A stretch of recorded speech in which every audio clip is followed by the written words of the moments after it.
Vamos a esse vídeo aqui rapidinho só pra gente discutir o tópico do momento, que é a nova série de Harry Potter. O novo serviço de streaming Max anunciou recentemente que lá pra 2025, essa é a previsão de estreia, teremos uma nova série adaptação dos livros de Harry Potter. E a proposta é mais fidelidade à obra original. Sei que um monte de gente já deve ter falado o que tinha pra falar sobre esse assunto, só que a vida adulta me chamou, eu tive um monte de outro compromisso, não consegui gravar esse vídeo aqui, mas eu queria deixar registrado a minha opinião sobre isso tudo. E provavelmente ela vai se parecer com você, e eu quero contar um pouco sobre como a minha opinião mudou, e depois de estar em contato com outras opiniões na internet também, coisas na minha mente foram se consolidando, ideias que eu tinha erradas foram se perdendo, e hoje eu já tenho uma opinião muito mais embasada e formada sobre esse assunto. Então vamos lá. Pra você que não me conhece, eu sou o Lucas, esse aqui é o Feitiço Fidelius, e vamos a esse vídeo aqui que é realmente um bate-papo.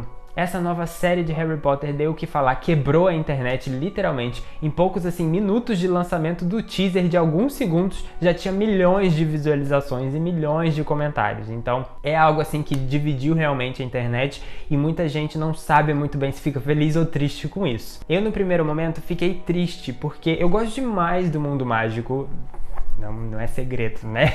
Mas uma série adaptação dos livros era a última das minhas prioridades. Eu prefiro conteúdo novo, seja em qualquer formato, e particularmente eu prefiro conteúdo escrito, porque a J.K. Rowling, que é a criadora desse mundo, a dona da toda, tem liberdade criativa de fazer o que ela quer. Quando ela escreve roteiro, tem limitação das outras pessoas com que ela está escrevendo o roteiro. Quando ela está fazendo Animais Fantásticos, tem limitação do diretor, limitação da produção. Vem Covid e muda o roteiro inteiro, a história toda, já desvirtuando totalmente o que ela queria contar desde o início. Então não é a minha prioridade rever a série de Harry Potter numa outra perspectiva. Então eu fiquei meio chateado com essa notícia inicialmente, porque eu tava esperando uma novidade, algo totalmente novo, uma série mostrando o início de Hogwarts, a criação realmente dessa escola e vários outros temas picados que poderiam virar uma nova série. A gente teve recentemente o lançamento de Hogwarts Legacy, um jogo com uma história totalmente nova, e uma das minhas críticas com relação à história do jogo é que a história não se parece com Harry Potter. Falta a magia que só a J.K. Rowling consegue colocar, então tendo uma história nova vindo dela, era tudo pra mim. Esse é o meu auge. Inclusive, se você gostou de Hogwarts Legacy, não deixa de conferir a nossa camiseta que está disponível no link aqui da descrição, tá bom? Você vai estar apoiando o nosso trabalho e vai se vestir com um grande estilo igual um bruxo merece. Só que querendo ou não, Hogwarts Legacy tem uma história nova, é algo novo, tem aquele sentimento de novidade que é muito interessante. Então eu fiquei meio triste, só que depois parando pra pensar, eu mudei completamente de opinião. Agora eu tô super feliz e super animado, porque é a oportunidade perfeita pra gente ver, assistir coisas que não vimos nos filmes. E pra gente deixar as coisas mais claras desde o início, não é um reboot. Essa nova série não é um remake, não é um reboot, porque esses são os termos quando a pessoa refaz o que já foi feito. A adaptação inicial de Harry Potter foi para filme, agora essa adaptação é para série, então não é um reboot, é uma nova adaptação. Reboot seria se eles falassem, vamos lançar de novo 8 filmes de Harry Potter, aí sim seria reboot. Como é uma adaptação num novo formato, e eles estão adaptando de novo o livro e não o filme, não tem como você falar que isso é um reboot dos filmes, é um remake dos filmes. Não é. E se você ainda tá meio mas ainda é muito cedo, não sei o que lá. Como eu falei, a data para lançamento é em 2025. E isso vai ser um quarto de século depois do lançamento do primeiro filme. 25 anos depois do lançamento não é pouco tempo pra gente se pensar numa nova adaptação, não é? Uma das coisas que eu mais estou animado para ver finalmente nessa adaptação é o Pirraça, o poltergeist que assombra o castelo de Hogwarts. E a autora inclusive colocou no Twitter que pelo menos 50% da vontade dela de fazer essa nova série era justamente colocar o Pirraça nas telas. Para quem não sabe, o Pirraça foi um personagem idealizado na Pedra Filosofal, mas ele foi cortado por causa de orçamento e depois ele nunca apareceu nos filmes. Mas ele tem um papel importante sim nos livros. O Pirraça é ao mesmo tempo um alívio cômico e também um obstáculo obstáculo que os protagonistas têm que enfrentar em alguns momentos chaves da história. E também lá no final da Batalha de Hogwarts ele tem o seu papel, então assim, é um personagem querido pelos fãs que infelizmente nunca vimos. E agora teremos a oportunidade. Então Pirraça tá 100% confirmadíssimo. Outro personagem também que eu quero ver muito nessa série é Dobby. Mas Dobby, porque ele foi cortado dos filmes. O Dobby, ele aparece na Câmara Secreta, ele aparece no Cálice de Fogo, ele tem papel importantíssimo na Ordem da Fênix, e a gente não tem isso no filme. Quando ele retorna em Relíquias da Morte, para infelizmente desempenhar o seu papel final, quem viu o filme acha que aquilo foi extremamente forçado, porque ele sumiu. Mas para quem lê os livros sabe que o Dobby sempre esteve ali, e eu quero que ele sempre esteja na minha tela da televisão quando eu acompanhar essa série. Não que o Neville tenha reclamado desse corte do Dobby, porque ele se beneficiou bastante.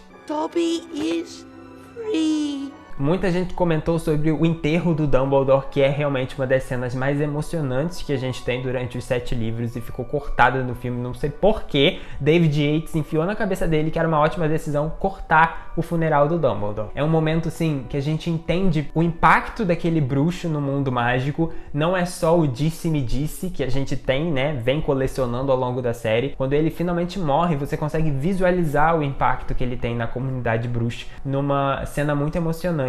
Então ver isso lá no final, somente na adaptação do Enigma do Príncipe, vai ser muito interessante, vai ser muito tocante, eu espero. Não tem como falar de David Yates sem mencionar que nessa nova série não pode faltar todas as explicações sobre Horcrux e a relação Voldemort-Harry, porque assim, se você só viu o filme de Harry Potter e você entendeu tudo isso, parabéns pra você. Eu tô aqui te dizendo, você não entendeu.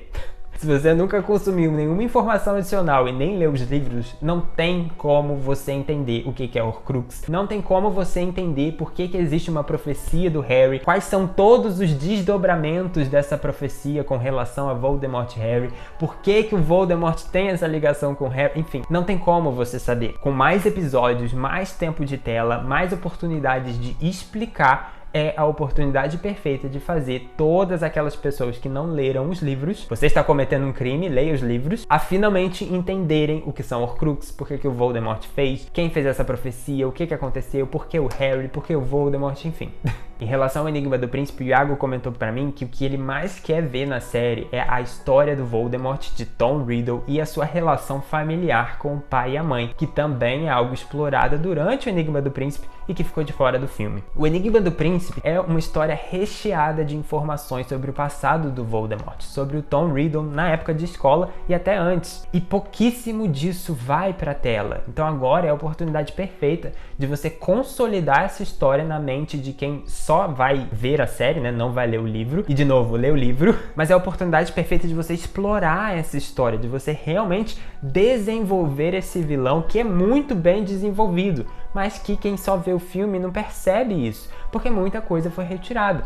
E eu espero que, mostrando toda a história que tem do Tom Riddle antes dele ser Voldemort, que a gente encontra no Enigma do Príncipe, as pessoas finalmente parem de pedir séries sobre o passado do Voldemort. Porque a vontade que eu tenho é de ver esses comentários de nós não queríamos reboot, nós queríamos série do Voldemort. É perguntar pra pessoa, você leu o Enigma do Príncipe? Porque a pessoa que leu o Enigma do Príncipe não pede série do Voldemort, porque tá tudo ali. Então, por favor, Max, me dê uma temporada satisfatória de Enigma do Príncipe e Ordem da Fênix para essas pessoas não virem pedir isso e ficar enchendo o saco na internet falando abobrinha. Muito obrigado. E pra mim a cereja do bolo dessa série é a oportunidade perfeita pra ela fazer algo que eu critico muito nos filmes, que é a falta de consistência. Cada filme tem um diretor diferente, cada diretor tem uma visão diferente e as coisas vão mudando muito ao longo dos filmes. Estilo de trilha sonora, estilo de feitiço, o próprio castelo vai mudando muito. O castelo que começou na Pedra Filosofal não é o castelo de Relíquias da Morte. E até o mesmo diretor muda a sua visão de filme pra filme, como é o caso do David Yates, que resolveu mudar Hogwarts para Relíquias da Morte parte 2. Ele aceitou Hogwarts perfeitinho em Ordem da Fênix e Enigma do Príncipe, mas para Relíquias da Morte ele quis mudar. Então são essas pequenas distrações que criam uma certa confusão na mente do telespectador. Pelo menos aquele telespectador atento, que realmente presta atenção. E aquele telespectador também que não conhece a história original, né? Ele pode olhar uma coisa e pensar, ué, mas no filme anterior não é assim? Por que agora isso tá diferente? Então é realmente a oportunidade perfeita, já que todos os 7 livros estão lançados, de criar uma unidade. vai trazer uma consistência nos elementos, na Hogwarts, no estilo de aparatação, nas cores dos feitiços, nas criaturas mágicas, enfim. É a oportunidade perfeita de realmente dar pra gente, os fãs de Harry Potter, uma nova adaptação que seja extremamente fiel, e essa é a promessa deles, e eu conto com a sua presença aqui no Fidelis pra gente ver se isso vai se concretizar, né? Até lá, eu peço que você continue acompanhando o Fidelis Podcast no Spotify, porque estamos lançando agora a segunda temporada sobre a Câmara Secreta. Estamos relendo a Câmara Secreta e revelando todos os segredos desse livro por lá. E principalmente, não deixa os trouxas te derrubarem.